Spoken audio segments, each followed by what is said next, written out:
Controversial theories, investigated now on BBC 4.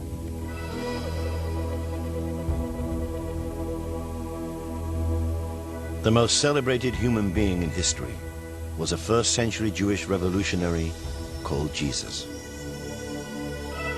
Gospels do not just disagree about the number of angels or how many women arrived at the tomb. When it comes to the resurrection, the Gospels literally lose the plot. In the earliest versions of the earliest Gospel, Mark, there are no resurrection appearances at all. The Gospel simply ends with the discovery of an empty tomb. The last verses of Mark, which do contain resurrection stories, were added 200 years later. Matthew and Luke do have resurrection appearances, but they don't agree about the details. In Matthew, Jesus meets the women near the tomb and then meets his disciples just one time, and that is on a mountain in Galilee. In Luke, Jesus meets two unnamed disciples who do not recognize him, and then meets with the remaining disciples before leaving them in a village just outside Jerusalem. The last Gospel, John, has many different stories that do not appear in any of the other Gospels. Having all these differing Gospel versions of the story is confusing. None of the Gospel stories is CNN in Jerusalem in the year 30. These aren't people who are standing at the foot of the crucifix with notebooks in their hand, writing it all down. The Gospels are written in the form of historical biography, so many people have assumed that they are exactly that. But that's not actually what they are. They're written to demonstrate to people the importance and the meaning of Jesus and his teaching. That was what they're for, and they do that very well. But they're not primarily interested in what actually happened back there. So one is forced into the apparently blasphemous position of doubting the historical truth of the Gospels. If you start saying it's blasphemous to question gospel truth, which particular bits of the gospel are you choosing to say that about? Or are you saying all of them? And if you say it's all of them, there are endless bits that contradict each other.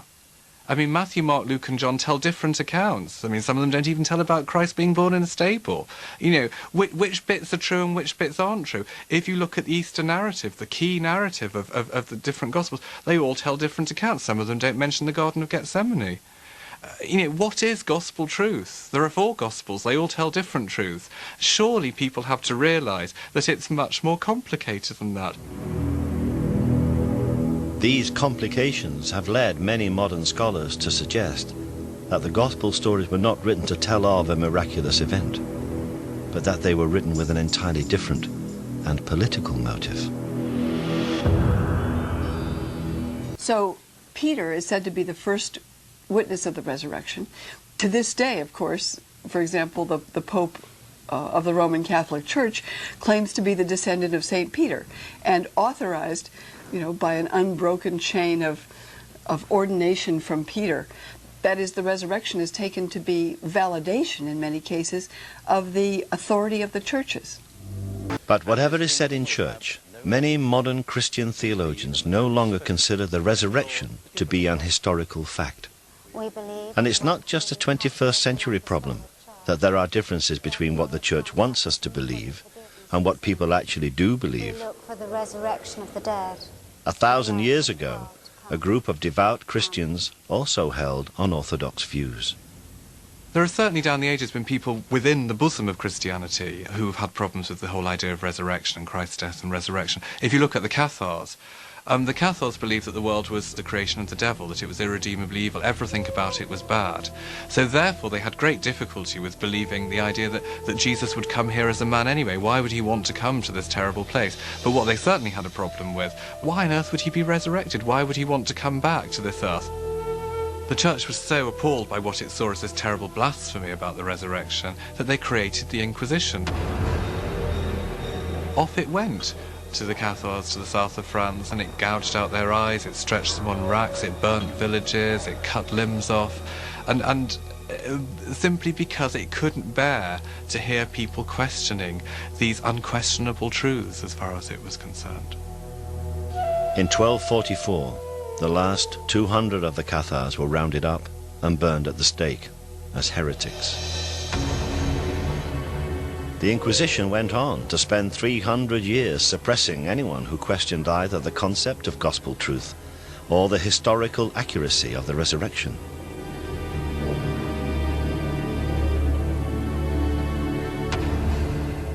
But there is one story, also set in France at about the same time as the Cathars, which tells of another Christian group who made a discovery which really did suggest that the resurrection story was not true. And what they did was to hide the evidence. Matthew, the Jews who were hostile to Jesus' followers claimed that his disciples had stolen his body out of the grave and then pretended he was resurrected. While the enemies of Christians immediately came up with so could it be that Jesus was resuscitated in the tomb?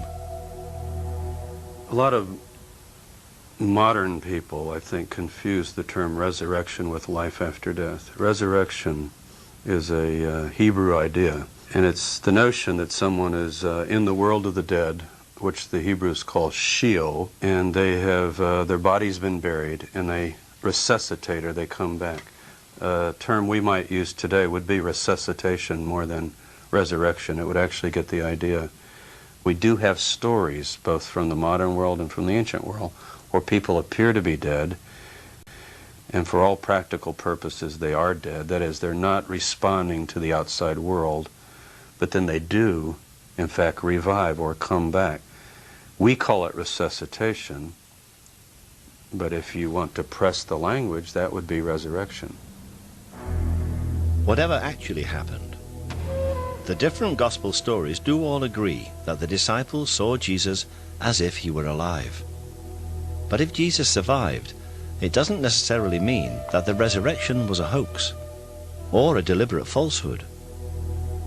At the end of the 19th century, the English writer Samuel Butler, in his book on the resurrection, came up with the theory that if Jesus had collapsed in a shock-induced coma on the cross and then recovered, he and the disciples would actually have believed his recovery was a miraculous resurrection.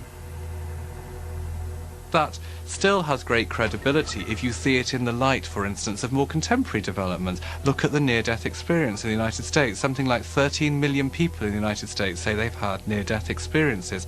They've seen this white light. They believe it to be some form of miracle. So the idea that in the first century, when they had none of this scientific insight... Some historians go even further and suggest that Jesus and Mary might have married, and that they might even have had children. So if we are trying to find out where Jesus could have gone, perhaps we should start by finding out where Mary went. When we come, he says no, and he says, I'm going to come again.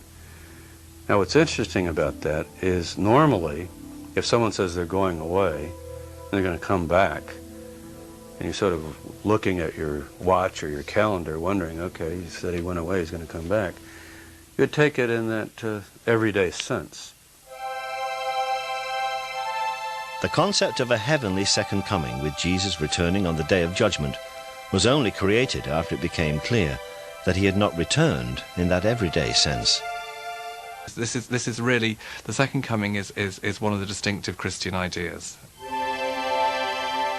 But does the concept of a heavenly second coming ignore the very matter-of-fact nature of some of the references to it in the Bible?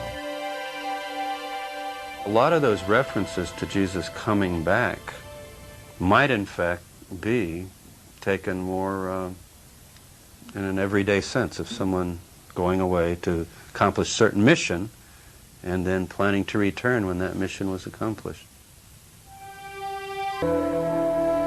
And if Jesus thought he was the Jewish Messiah, there was another reason why he might have traveled east. People forget that the Messiah's got to do essentially two things. Everyone remembers he's got to bring world peace and justice and defeat evil. That's all the way through the prophets. When the Messiah comes, he's the Prince of Peace. But the other huge task is he's got to gather all the scattered tribes of Israel back to the land of Israel. Now, this takes a bit of explaining, but it's not too complicated. The people we know today as the Jews are only one tribe, the tribe of Judah. And we have in the Hebrew Bible the story of 10 of the tribes being taken away to the east, to the northeast, by the Assyrians in the 8th century BC. They become known in history as the lost tribes because nobody knows exactly what happened to them. We do, though, we can speculate that if Jesus thought of himself as the Messiah, he might have had in mind, I've got to go and present myself to these dispersed brothers and sisters off wherever they might be. Some theologians, the story of the resurrection is little more than a witness to the grief felt by the disciples at the loss of their leader. My own working assumption is that Jesus' followers were scattered and discouraged, as they said, and that some of them became convinced that he was actually alive. I don't know how that happened, but certainly it does happen, even today, that many people with a sudden or not sudden loss, bereavement, become convinced that the person that they thought they had lost is somehow alive. And that conviction apparently was very powerful for some of these people, and then it spread. For others, the resurrection is purely a symbol of the continuing power of Jesus, summed up in the experience of the 2 disciples who had not recognized the risen Jesus until he broke bread with them. And their eyes were opened, and they knew him. The person who wrote that was not trying to describe an apparition. It would be like a preacher on Easter Sunday saying Jesus is among us this morning, and you don't expect people to go looking under the seats for where is he? They understand. It's the presence of Jesus they're describing. In one sense, it's a perversion of resurrection to reduce it to a body coming out of the tomb. Do you not believe? And it's bad history, not just bad theology.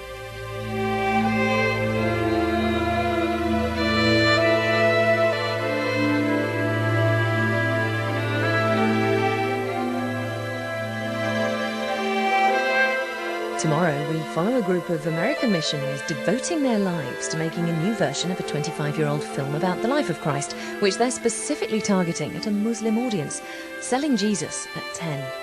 Next tonight, which is the better read, Bridget Jones or Pride and Prejudice? A battle of the books coming up.